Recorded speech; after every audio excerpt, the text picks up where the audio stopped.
On this tutorial, I'm going to cover gesture drawings. Now, I've come across many types of drawings that I've seen people qualify as gesture drawing, and I'm not sure I necessarily agree. For one, I think a gesture drawing should be separated from a study. A gesture drawing, a study as in taking an extended amount of time to get down as much as you can observe about a subject. Okay, a gesture drawing, I think the most important word about gesture drawing is speed. Okay, you're capturing a gesture. A gesture is just an action that of the body or something, the head or something that expresses a meaning or says something. Right.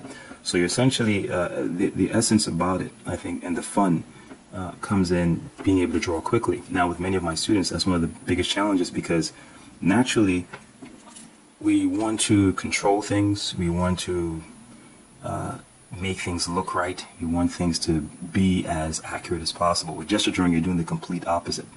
All right, some key things to mention. When it comes to gesture drawing, you are summarizing. You are focusing on the less is more. You're focusing on the whole gesture principle where the whole is greater than the sum of the parts. Okay, that's the main thing that you're going for. So you're really just going to say as much as possible with as little as possible. So you're using things like the line of action. Okay, so in other words, that alone may be enough to communicate. That alone may be enough to communicate the essence of the pose. Okay, you're also looking for big things like you're using large lines. You're using large shapes. All right, you're going for bigger. Now, an important thing to understand also is that it's important to focus on the three main, you can call them axes of the body. So for example, if that's the head, the next axis, the first axis is the shoulder blade, all right, or axis of the shoulder. Now, one shoulder can be up, one can be down. The next axis occurs at the hips, okay?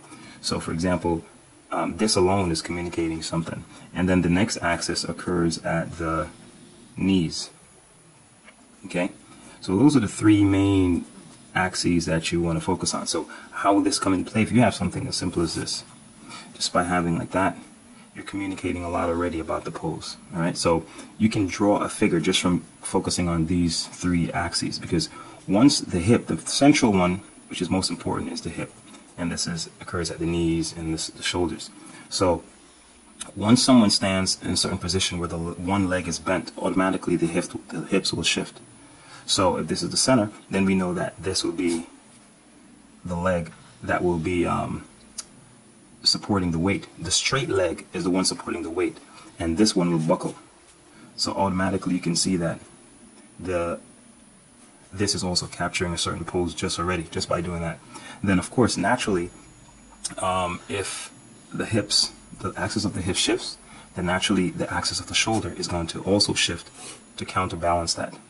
And generally, that's where you find in like Renaissance art, where you have the contrapposto where the head goes in the opposite direction. So now you have the arm like this, something like that. All right, but you don't have to exaggerate this whole, counter movement, whatever. But the important thing to understand is that in the body, it occurs naturally. What I refer to as a line of balance. This line of balance you find in the body, you find everywhere. You find it in the yin-yang symbol. You find it almost, it permeates nature itself. Forget cultures, forget civilizations and what people say. You find it in nature itself. And the body is constructed naturally to balance itself. So for example, if you're looking at the body from sideways, all right, the neck projects forward like that, right? So the head is balanced on it like that. And as a result of that, the torso projects this way. See, look at anyone standing up and you'll see it for yourself. Now, the torso goes that way, and as a result, the hips go this way to counterbalance that. Now, the legs go this way. See? And now, well, the thighs, and now the legs go backwards like that. And this staggering of the body helps to stabilize it rather than if the body were just standing erect like that. That's why, for example, a wall built like this,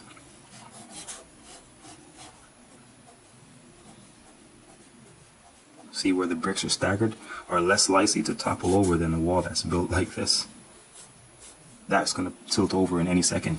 But this, because of the center of mass is being redistributed and transferred to other bricks. See, the weight is being stabilized. Now, it's the same thing that happens in the body.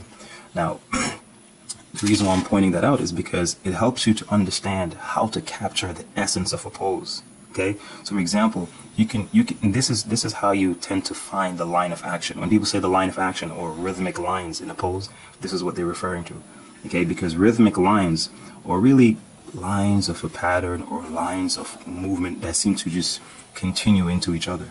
All right, so when you look at the figure, you'll find that there's certain lines that just flow into each other, or you'll find an overall, it's like, for example, like seeing the pose, you know, and capturing it in a triangle, right? And then you may be able to use one of these axes to just capture some essential things. It's just by doing like that. And another thing is, as I was saying, the reason why it's important to draw fast is because to improve, see, the human being, unfortunately, we are locked into, we like stability, okay, and we like order. So we like things to remain in a way that we can control, and we can, and unfortunately we know so little, so it's not good to trust the mind that much. It's good to be open-minded. So one of the best ways to free ourselves is to draw really fast, because it puts you out of your element. You're uncomfortable, but you're seeking and discovering new things as you go. It's like you're trusting your subconscious to guide you. All right, so that's one of the most important things to understand about I think a gesture drawing should not last for less than, say, 30 seconds, because you want to give yourself enough time to capture something meaningful. And at the same time, it should not last, I would say, a minute, more than a minute or two, 2 minutes max. You know, a gesture drawing should never be more than 2 minutes. I usually stay within a minute, 30 seconds to a minute, because it gives me enough time to really just move fast enough to capture the essence of things. All right, so you're focusing on large lines, using big lines, okay? Because gesture drawing, in essence, is summarizing. That's what you're doing. You're not trying to capture, if you're drawing an arm, this may be enough. You see what I'm saying? That may be a leg, that may be an arm. That is enough. You're not trying to get details. You're summarizing, okay? And that's the beauty of it, because it shows the power of the mind, that we can see so much in so little, okay? And that's the way the mind works. So you're looking for large lines, you're looking for large shapes, you're looking for lines of action. Another thing is a line or lines. Even though I said, yes, you can see a pose and you look for the line of action, understand also that you can also see lines of action, not just a line of action. You can see lines of action, okay? So you can see several lines that define a pose. You're also looking for enveloping shapes, you know, shapes that summarize many parts or several parts. And because they're, as I said, in terms of the whole unity aspect, you'll see sometimes parts of a body that will function as one. Okay, so it's important to look for things like that, and that's what you're doing when you're doing gesture drawings. And I'm going to do again several of them so you can see how I do it. You know, and the thing is also, and the more you do it, the more you start feeling your own types of lines, and you'll start looking. When you look at a pose, you'll know where to look for the part that will communicate the most. For example, as I said, this is perhaps the two most important: the line of action, the three axes. You also look at the limbs. Sometimes you'll find that running out of space here, you'll find that the head is important. Head is very important. The torso, sometimes you'll see the torso function as one, and sometimes it will function as two parts, where the upper torso and the hips, and sometimes it will just function as one unit, okay? Or like, for example, see, in this case, it's almost like it's functioning as two, where in some cases it may function like this, just one. And that's all you're focusing on. You see what I'm saying? Where in this case it could be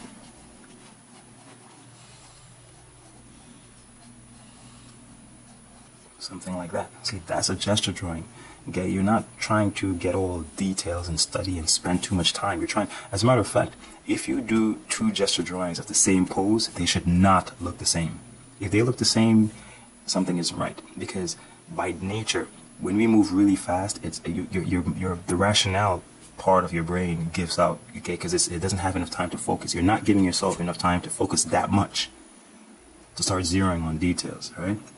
And of course, the limbs are the other part that's important. So the head, torso, and limbs, which includes, of course, the arms and the legs, okay? So the three parts of the body, three major parts of the body, or divisions of the body, you can look at it like that, and the three axes. See, I like using three because threes is like the simplest complex. It's easy to remember things in groups of threes, all right? So I, again, see the three L's here. Large line, large shapes, lines of action. Head, torso, limbs. Three axes, all right? Axis of the shoulder, axis of the hip, axis of the knee, all right? And that communicates a lot as well. Now, in terms of what you draw with, I would encourage that you use a drawing instrument that allows you to, one, make your lines flow, okay? Preferably one that you can vary the pressure of the pen, okay? Because the reason why I say that is because you want to draw with something that you just don't want to create a scribble of lines, okay? That's what it will look like. But at the same time, you want to be able to show that some lines are emphasized and some are not emphasized as much. And the weight of the line is perhaps one of the only things that will be able to allow you to do that, because you won't have enough time to sometimes restate. Let's say, for example, you draw a line like this. That may be all you'll have to communicate that, okay? You may not be able to go back and restate, right? Sometimes you'll have the time to go over. Sometimes you won't. Yeah, so something that allows your lines to flow, sometimes something that allows you to vary your pressure, okay? Something that, what else I'd say? Allows you to draw very quickly. It just flows on the paper or the surface that you're drawing on, I think is best. So, you know, of course, charcoal is classic when it comes to that, because you can vary the thickness of your lines, you can vary the value of your lines, and it flows very, very easily. You can make even, you know, value shapes as well, like large shapes and large value shapes. So I think those are three key things. So yeah, you know, just keep those in mind, and then, you know, we're just going to go into getting some of these done. So I'm going to do two groups to show you. First, I'm going to do just some really quick, like 10-15 second drawings, and then I'll do some that are maybe like more like a minute, that will, you know, show you how I spend more time on the subject, but still keep it as a gesture.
Alright, so see, these are done in perhaps like 10-15 seconds, okay? These are really quickly, where if you notice, I'm just focusing. I don't restate, I rarely restate, meaning I don't go over the lines. Alright, so this is also really good practice for warming up, or when you're just having fun. You don't want to take yourself too seriously. And that's the fun about gesture drawing, is not to take yourself too seriously. Now I'm going to do another page where I do I do a little bit more time, and I spend a little bit more time on the figures, but it's still gesture, okay? I'm not going into really like studying anatomy that much and so on. It's just gesture. You're making a gesture of the movement. You're just capturing the movement, right?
And that's pretty much it. So you get the idea that here I slowed down a little bit, and I spent a little bit more time trying to map things out.